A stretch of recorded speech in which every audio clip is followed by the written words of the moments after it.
So that's the Archangel Mikael. I wanted to, completely going off script, read you a quote from John Roger about Mikael.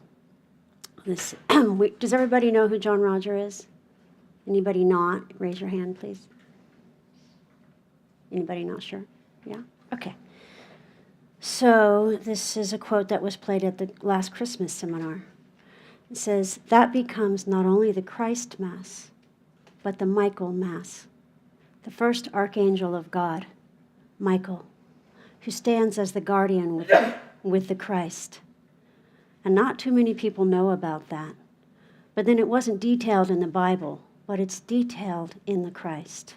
And anytime they start to read the concept and the consciousness of Christ, then they find that. And they find out that it's all just entirely one race of beings, divided in a lot of different colors, sharing one heart, one air, one ocean, and one water. And that water's got a lot of different colors and looks and tastes to it, and it's still the same substance. And that's the spirit of the movement.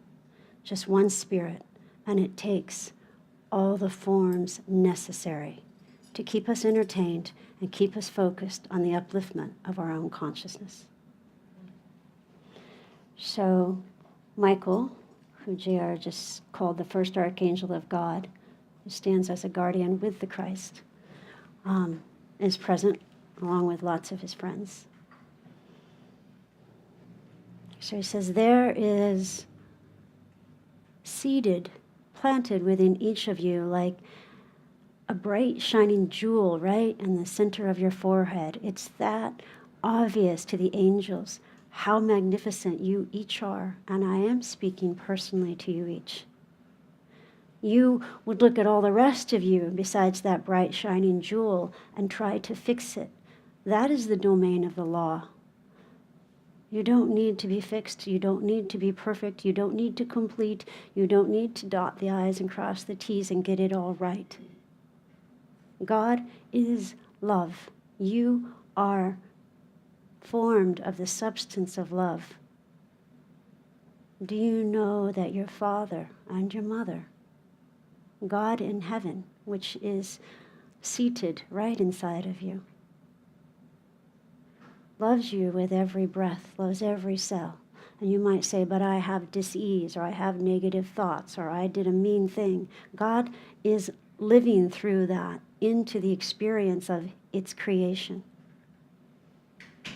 Do you understand everything you can think, feel, see, do is an act of love? You just don't know that yet. That's why you've taken bodies, because you have forgotten, and you agreed, by the way, to forget, and now you remember. Communing with your winged friends, your winged brothers, the great archangels, is a way of expediting you remembering and knowing you were born the beloved of God, the beloved of Christ, the beloved of your own heart. You see, these ones see your magnificence because they never forget. You can take this shortcut to the consciousness of the beloved if you choose. And it's always a choice here. That's the beauty of this place. We learn through you, you learn through us, and together we go into the heart of God. Amen.